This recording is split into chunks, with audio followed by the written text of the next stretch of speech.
All right, ladies and gentlemen, this class recording has started. So, yesterday, I know Flood, you're excited. So. All right, so yesterday we started talking about wave behavior. And wave behavior basically can be broken down into two categories. What happens when we get into other waves? What happens when we encounter new mediums or new changes in matter? And the first part, how do waves behave when they encounter other waves, is summarized by this principle of superposition. And because waves are disturbances traveling energy and not matter, we can have two waves in the same space at the same time. All right? And when that happens, the result of that is, so we see this picture here where these two waves are coming at each other, right? And here they meet up, and we end up with a larger amplitude than either of the two waves individually. So when the two waves are in the same place at the same time, we end up with the amplitude being the sum of the amplitude of the two individual waves. And that means that sometimes we can get a bigger amplitude, and we call that constructive interference, and sometimes we can get a smaller amplitude, and we call that destructive interference, right? Good there? Okay. Then at the end of class yesterday, we started talking about diffraction, this ability for the waves to sort of go around the corner or bend around solid pieces of matter. And we talked about the idea that the frequency and the wavelength and the speed all remain the same. The thing that changes is the direction. But then, because we're spreading this energy out, right, only the energy that comes through that little section goes through into the new part of whatever we're talking about here, whether this is a room or whatever it is, right? But then that energy needs to be spread out over an increasingly larger area. And so in these areas over on the side, we see decreased amplitude of those waves. They're still the same wave, they're just not as big of an amplitude, right? And like it says here, the amplitude of our diffracted wave decreases. Okay? And we talked about that waves that have similar wavelengths to the opening that they're passing through show a larger degree of diffraction than waves that maybe don't match the wavelength of the opening, right? That here, this high frequency wave, we don't see very much diffraction in these areas right here, but a lower frequency wave that just so happens, right, if that's the wavelength, right, the distance between one wave and the next wave, that length right there matches pretty close to that opening size right there. We see a much larger degree of diffraction. And then we can see in these areas, we still have some of that amplitude. Not as strong as this, but still we get some of that going around the corner. And that's why we can see, like I said, we talked about if you're in a hallway, you're coming to a corner, you can hear things that are down the other hallway, because even though you might not be in the direct path of those waves, because those waves can bend around the corner. Okay? And we talked about that diffraction can be explained through Huygens' principle, this idea that on the wave front, we have these individual pieces, and those individual pieces sort of blossom into like a new wave, and that helps explain how even though the wave is technically traveling in this direction, we can still get some going in this direction as well. Okay? So this is a single slit diffraction pattern, which is what we were looking at there, but, oh, and then here, right, we get a increased amplitude right in front of the opening. So if this was a measure of the amplitude of the waves, we get an increased amplitude right in front of the opening here, but then on the sides we get some decreased amplitude, but still some amplitude there. Okay? All right, double slit interference. And this was, I was trying an experiment earlier today, and I'll let you guys try it out and see if it works. So, I think it worked, but I knew what I was looking for, so I'll let you guys see. But I have a yes, question, but go ahead. I don't know how to word it, so Okay. I'm gonna try it. So like you say that it should be like a Do you want me to go back? Do we want me to go back to one of these pictures? This. Yeah, that. No, that. Yeah. Okay. You know how you said that you want the opening to be like the same like length as like one of the wavelengths? Yes. But like the wavelength is like traveling like this way in. It's not like going like parallel Here.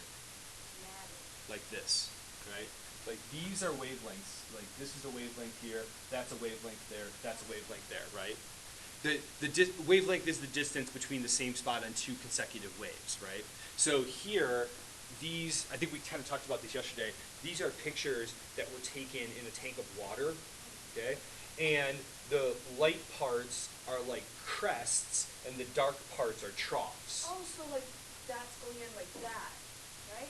These are wave fronts, so like the whole wave is coming in this direction towards this, and then this part right here,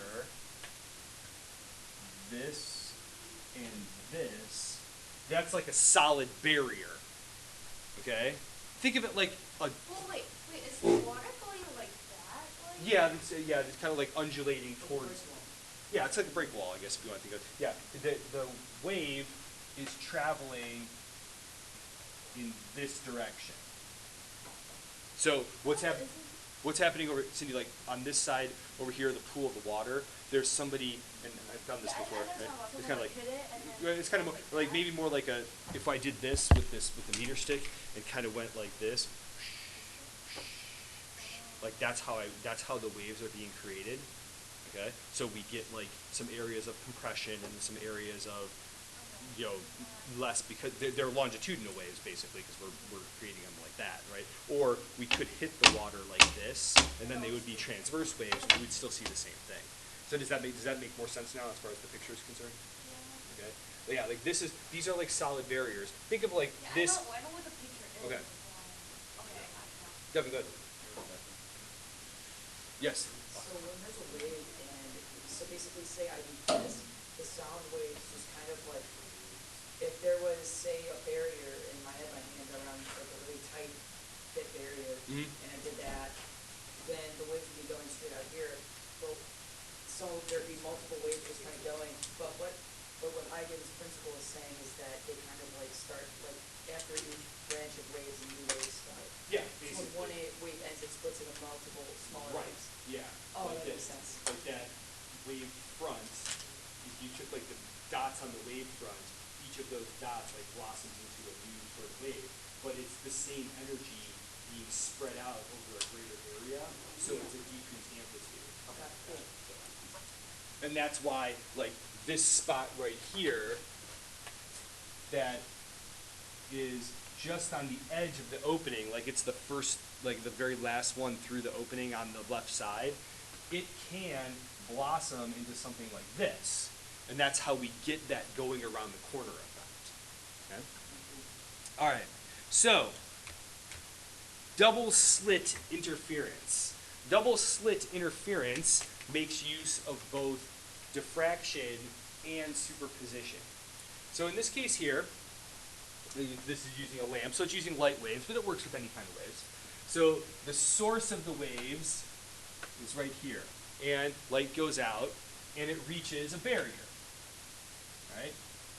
Here, here, Oh, I get it. and That's here. why you make a shadow. It's not like a unified shadow. Okay. It's two shadows. Yes. So here there are two openings in this barrier, one here, one here. As the waves pass through both openings, diffraction occurs at both places. And as a result, we end up now with getting interference on the other side of the barrier. But the interference shows a very distinct pattern. Right? So here is a setup of an experiment that I was doing over there this morning. So some of you that were in here early kind of heard this. Here is an audio signal generator, which is basically just something that makes a noise. Okay? And two distinct speakers. Each of those speakers are making their own set of waves. Right? Okay? Each of those speakers is making their own set of waves. Now, this isn't necessarily the same thing as the previous picture, because we don't have waves like going through two openings, but because we have the two sets of waves, that's mimicking the same behavior as waves that would go through two separate openings. So these waves go out into the room like this, right? And just like waves that are diffracting, they spread out, Huygens principle, right? They spread out into that area, okay? And eventually, they start running into each other. And when they start running into each other, now we start having superposition, and then we have interference, constructive, destructive, depending on where those waves are meeting up. So going back to this picture here, if we think of the lines here, okay, oh, let's get it over there. If we think of these lines as crests, and then we think of these lines as crests of the other wave, we can see that there are certain spots where the crests are meeting up. All right? And as you can see over here on the side, where those crests are meeting up, we have constructive interference. We'll get a greater amplitude. But then we have spots where the crest is stuck in the trough of the other wave. And as you can see, when that happens, we get destructive interference, right? So the end result being, we end up with areas of high amplitude and areas of low amplitude in an alternating pattern. Okay? So we can try this and see how, I'll let you guys get up and move around a little bit and see if you can do this. Over there on the side, the LabQuest, in addition to being a computer that you can hook up the sensors into, and it can gather data and make graphs and stuff like that, it also has the ability to do some other things, and one of the things is generate a tone. So it generates a sound. And so I have the speakers hooked up, and when I start the LabQuest, it just starts generating sound, right? So it's not a very pretty sound, or it's not like music or anything like that, but it is a sound of consistent wavelength or consistent frequency, all right? So what I did was I got two speakers, and I set them up a certain distance apart, and what I was doing before class and before you guys get in here is, as I kind of moved along this line, you can tell that there are certain areas where the sound is louder, and then there are certain areas where the sound is softer, because we get those alternating areas of constructive and destructive interference. Right? So, if you look over and try that, so I sing So let's start over here, like at this end. Then just kind of walk sideways along this line right here.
Well, over here, you're probably only getting this way, because that way it doesn't, diffract. You could actually go over there.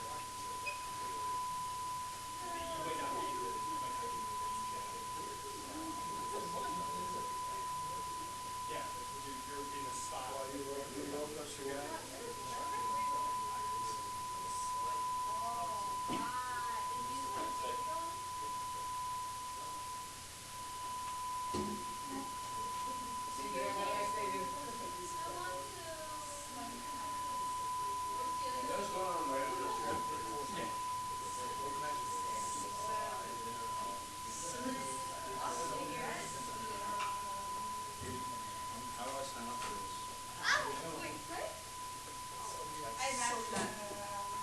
If you turn your head, you can kind of see where the waves hit. You're gonna. Like, give me a head. All right. Cool head. So, Actually, before you get too settled in, let's talk about this. Then I want to try something else with that experiment and see if it's a little different. I'll use a little less annoying sound next time. So I know it hurts your ears, but I'm sorry. So, well, I'd say I'll use a little less annoying sound next time. So for science, Thank you. for science, Fuad, for science. Science. All right. So this diagram right here represents what's happening with the areas of constructive and destructive interference. Okay, your IB book, the course companion, goes through like this derivation, and it uses like A2 and A1 is so confusing. Like I read it, I'm like, okay, I get it, but the end result is this over here. Okay? S is equal to lambda d over little d. Okay, so let's talk about what that means. S on the diagram is up here. That's the distance between the areas of loudness and areas of softness, right? Or technically, it's the distance between the areas of loud and loud. Okay, so the distance between a constructive interference and the next constructive interference. Okay, lambda is the wavelength of the waves that are being generated. Okay, d is how far away from the slits you are, and then little d is how far apart the slits are. So we can affect how often those areas of constructive interference occur by changing some of the variables here. Okay, lambda is the wavelength. Wait, is C just the midpoint of the Yeah, C is the midpoint between the two slits, right? Yeah, S, the little s, those are the distances between the constructive interference. Like, oh, D is how far away you are from the openings. So that, like in our experiment, that would be the distance from the speakers to the line on the floor, because that's the line you guys were walking on. Big D is this distance, the horizontal distance here. There's big D. And then little d is the distance between the slits. So we can adjust how often those loud and soft things occur by adjusting these parameters, right? If we put the two speakers closer together, right, if we make little d smaller, we'll get a more frequent loud, loud, loud, loud, right? If we make this smaller, we make this bigger, right? Sorry, my bad. We make this smaller. Holy cow. Yeah, we make this bigger, right? Am I just like totally blanking on inverse relationships? If I make d smaller, right, the bottom of this fraction smaller, yeah, sorry. If this is smaller, then the space in between the loud spots actually increases. If this gets bigger, right, the space in between the loud spots gets smaller, right? We would hear them more often, okay? So, that being the case, what I was going to do is I was going to go over there, and first thing I'll do is I will decrease the frequency of the tone, so it's a lower tone, because that's what's kind of annoying, and it's kind of a high-pitched tone. So I'll take it down, But decreasing the frequency increases the wavelength, right? Those have an inverse relationship, because increasing or decreasing the frequency means the waves happen less often, right? And so decreasing frequency increases wavelength, so that should increase the space in between the loud spots, okay? So let's try this and see if it works. I'm going to go here. If you'd like to line up again, feel free to do so. I'm first. You don't want to,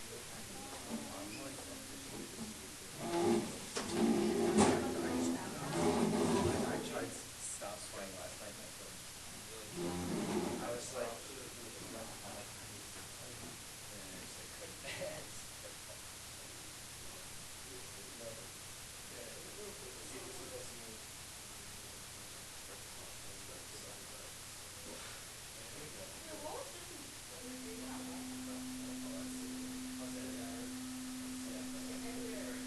I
So,